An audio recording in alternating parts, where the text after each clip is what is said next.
गांव की जिठानी। शांति अपने दो बेटों अर्नव और आरुष के साथ शांति से जीवन बिता रही थी। लेकिन शांति के पति सोहन से उसकी कभी कभार थोड़ी अनबन हो जाती थी। एक दिन शांति रोज की तरह सुबह का खाना बना रही थी, तभी दरवाजे की घंटी बजी। घंटी की आवाज सुनकर वो दरवाजे की ओर जाते हुए कहती है, अरे आती हूँ, कौन है, सब्र करो। शांति दरवाजा खोलती है तो देखती है कि उसके जेठ मोहनदास सामने खड़े होते हैं। वो सक पकाकर अपना घूंघट करती है और पैर छूकर कहती है, आइए आइए जेठ जी। कैसी हो शांति? जी मैं तो बिल्कुल ठीक हूँ, सब आपकी मेहरबानी है भाई साहब। शांति और मोहनदास की बातें सुनकर शांति का पति सोहन और उसके दोनों बेटे बाहर आ जाते हैं। अरे भैया राम राम, कैसे हो आप? राम राम भाई। अरे शांति, ऐसे खड़ी खड़ी क्या देख रही हो? चाय कॉफी कुछ लेकर आओ, भैया आए हैं। शांति तेजी से रसोई की ओर आगे बढ़ती हुए कहती है, अरे मेरी माँ, गेट खोलने के चक्कर में मेरे तो चावल ही जल गए। वो दौड़ी दौड़ी रसोई में जाती है और देखती है कि सारे चावल जल गए हैं। वो दोबारा चावल बनाने में लग जाती है। इतने में सोहन आवाज लगाता है, अरे शांति, तुम्हारे चावल का रोना खत्म हो गया हो तो चाय ले आओ। जी लाती हूँ अभी। शांति जल्दी जल्दी चाय बनाती है और मोहनदास को चाय देती है। सब एक दूसरे की खैर खबर पूछते हुए चाय पीते हैं। चाय खत्म होती ही मोहनदास शांति की ओर देखते हुए मजाक में कहते हैं, शांति, अब तुम्हारी चाय में दम नहीं रहा, अब हमें चाय बनाने वाली बदलनी पड़ेगी। ये कैसे मुमकिन होगा जेठ जी, घर और बाहर का सारा काम मुझे ही करना पड़ता है और कभी कभी जल्दी जल्दी के चक्कर में काम बिगड़ जाते हैं, जैसे आज चावल जल गए। अरे इसी का तो हल लेकर आया हूँ। मैंने रिश्ता देखा है अर्नव और आरुष के लिए। दोनों लड़कियाँ बहुत सुंदर और सुशील हैं। अगर आप दोनों इजाज़त दें तो बात करूँ आगे।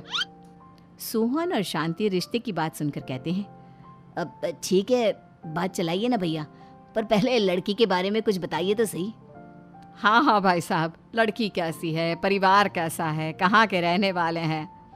देखो, परिवार तो बहुत अच्छा है, पर वे दोनों लोग बहुत गरीब हैं। दहेज में कुछ मिलेगा नहीं। अरे हमें दहेज में कुछ चाहिए भी नहीं, बस लड़की संस्कारी होनी चाहिए।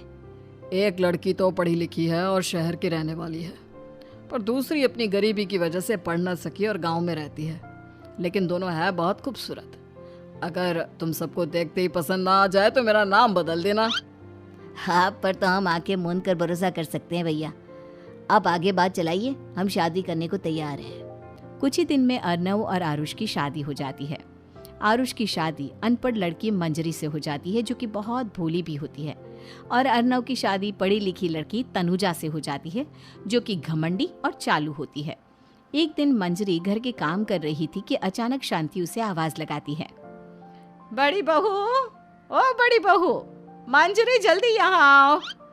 मंजरी जल्दी जल्दी शांति के पास जाती है। बेटा मेरे पैर दबा दे, बहुत दर्द हो रहा है। जी माँ जी, बस बर्तन धोकर आती हूँ। अरे बैठ यहाँ, मेरे पैर में बहुत तेज दर्द हो रहा है, बर्तन छोटी बहू धो लेगी। मंजरी शांति के पैर दबाने लगती है तो शांति तनुजा को आवाज लगाती है, छोटी बहू, ओ छोटी बहू। तनुजा थोड़ी देर से आराम से चलकर आती है। जी माँ जी, आपने बुलाया मुझे? आपको कोई काम था क्या? तू कुछ काम कर रही है या? शांति की बात काटते हुए तनुजा बोलती है, कुछ नहीं माँ, फोन पर अपने घर पर बात कर रही थी। अरे बाद में बात करियो अपने घर वालों से, पहले जाके बर्तन धो ले। तनुजा मुंह बनाते हुए अपनी जिठानी की ओर देखती है और मन ही मन कहती है, ये महारानी वहाँ बैठी है, ये नहीं कि बर्तन धो ले। मैंने इतनी पढ़ाई बर्तन धोने के लिए की थी क्या? तनुजा दांत पीसकर वहां से चली जाती है। अगले दिन सब दफ्तर चले जाते हैं, तभी डाकिया चिट्ठी लाता है। शांति चिट्ठी लेकर मंजरी से कहती है, बड़ी बहू, जरा छोटी बहू को बुलाना, एक चिट्ठी आई है। मेरी तो आंखें कमजोर है तो मुझसे पढ़ा नहीं जाएगा। मंजरी तनुजा के पास जाकर कहती है, तनुजा, तुम्हें माँ जी बुला रही हैं। मुझ पर हुक्म मत चलाओ, काम बताओ काम। अरे मैंने तुम पर कहाँ हुक्म चलाया, और हुक्म चला भी दूंगी तो क्या हुआ, तुम तो मेरी छोटी बहन की तरह हो ना। तुम जैसी अनपढ़, जाहिल और गांव की गवार मेरी बहन नहीं हो सकती। बेचारी मंजरी तनुजा की बात सुनकर अपना सा मुंह लेकर रह गई। कोई चिट्ठी आई है, माँ जी तुमसे पढ़वाना चाहती है, बस इसलिए बुला रही हैं। मुंह टेढ़ा करके तनुजा मंजरी का मजाक बनाती हुए कहती है, अनपढ़ कहीं की। तनुजा का ऐसा बर्ताव देखकर बड़ी बहू बहुत दुखी होती है। तनुजा को अपनी पढ़ाई का घमंड इतना हो गया कि अब वो घर के कोई काम नहीं करती और अपनी जेठानी का मजाक बनाती रहती। तनुजा का ये बर्ताव अब उसकी सास को भी नजर आने लगा था।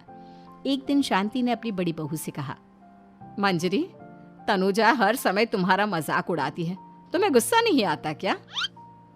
आता तो है माँ जी, लेकिन मैं क्या करूं?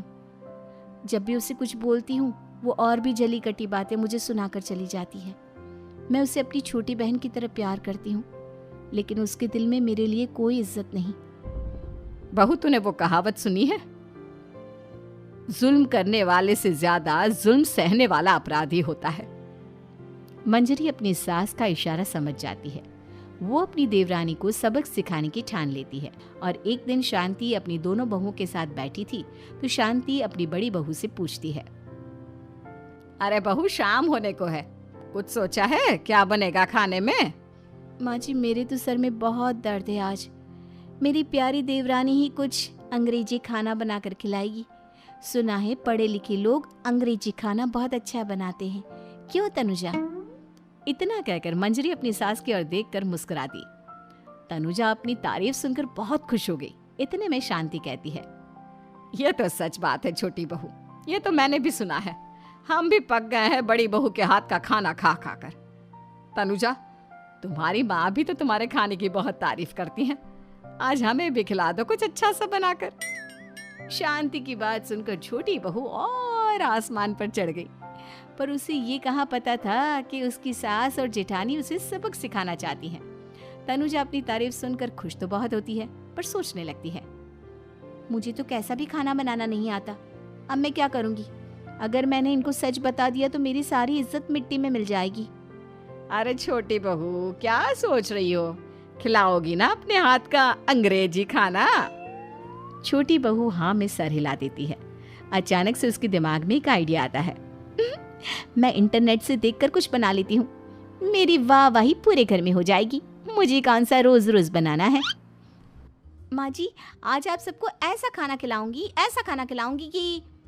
इतने में शांति छोटी बहू की टांग खींचते हुए कहती है कि पता नहीं कैसा खाना खिलाओगी। ए ऊपर वाले, हमारी रक्षा करना। इतना बोलकर शांति और मंजरी दोनों जोर जोर से हंसने लगते हैं। अब तनुजा रसोई घर में चली जाती है और खाने की तैयारी करने लगती है, पर उसे रसोई घर की चीज़ों के बारे में तो कुछ नहीं पता। जैसे तैसे सारी चीज़ें निकालती है और इंटरनेट पर देखकर खाना बनाती है। कुछ ही देर में सब लोग घर आ जाते हैं। अरे सुनते हो, आज का खाना हमारी छोटी बहू बना रही है। अरे वाह, आज तो फिर कुछ अंग्रेजी खाना खाने को मिलेगा। कुछ ही देर में खाना बन जाता है तो छोटी बहू सबका खाना लगा देती है। इतने में बड़ी बहू कहती है, क्या बात है देवरानी जी, आज तो बहुत अच्छी खुशबू आ रही है। ये बात तो सही कही बड़ी बहू तूने, खुशबू तो अच्छी है। ऐसी खुशबू तो मेरे खाने में भी नहीं आती। सब मिलकर छोटी बहू की बहुत तारीफ करते हैं और छोटी बहू 7वें आसमान पर बैठ जाती है। अब सभी खाना खाते हैं। जल्दी जल्दी दो, अब तो मुंह में पानी आ रहा है। हाँ हाँ, मुझसे भी नहीं रुका जा रहा। जैसे ही सोहन एक निवाला खाता है तो उसकी आंखों से पानी आने लगता है। ये देखकर शांति सोहन से पूछती है, क्या हुआ जी, खाना इतना अच्छा बना है कि आंखों से पानी आ गया? सोहन चुप रहता है और धीरे धीरे से खाना शुरू कर देता है। इतने में सोहन छोटी बहू से कहता है, बेटी तुम भी तो खाओ, तुम क्यों रुकी हो? खाना सच में बहुत अच्छा है। ये कहकर सोहन जोर से हंस देता है। फिर सब खाना खाने लगते हैं, लेकिन खाने में नमक और मिर्च तेज हो गई थी। तनुजा से कोई कुछ नहीं बोलता, बल्कि उसे भी खाने को कहते हैं। जैसे ही छोटी बहू खाना खाती है वो पानी पानी कहकर चिल्लाती है, पानी, इसमें तो पानी। ये खाना तो सच में इतना अच्छा बना है कि हमारे साथ साथ देवरानी जी भी इसके स्वाद को कभी नहीं भूल पाएंगी। सही कहा बहू। तनुजा को अपनी गलती का एहसास हुआ और उसने अपनी सास से कहा, माँ जी ये मेरी गलती नहीं है, इंटरनेट पर दिखाया था कि 4 चम्मच नमक और मिर्च डालने हैं। अब मंजरी को भी मौका मिल गया और उसने तनुजा पर तंज कसा। नाच न जाने आंगन टेढ़ा, हर जगह अपनी पढ़ाई दिखाती हो, दूसरों का मजाक उड़ाती हो। अब पता चला ना, हर चीज़ में पढ़ाई काम नहीं आती। और तुम तो शहर में रही हो, तुम्हें तो मुझसे भी अच्छा खाना बनाना आना चाहिए ना। बेटा, अगर तूने ठीक से सब सीखा होता तो आज तुझे शर्मिंदा नहीं होना पड़ता। बात शहर या गांव की नहीं होती। मंजरी गांव से आई है, लेकिन उसे घर का काम करना और खाना बनाना सब अच्छी तरह से आता है। तुम शहर में रही हो, तुमने ये सब क्यों नहीं सीखा? छोटी बहू सर नीचा कर सबसे माफ़ी मांगती है और बहुत शर्मिंदा होती है। दीदी मुझे माफ़ कर दो, मैंने आपको बहुत बुरा भला कहा, पर आपने मुझे हमेशा ही माफ़ किया। आज मुझे अपनी गलती का एहसास हो गया है। अब दोनों बहुएं मिलकर घर का काम करने लगी और एक दूसरे को अपने गुण बांटने लगी। मंजरी ने अपनी देवरानी को खाना बनाना और घर का काम करना सिखाया, वहीं तनुजा ने भी अपनी जिठानी को पढ़ना लिखना सिखाया। शांति और सोहन ऐसी बहुएं पाकर बहुत खुश थे।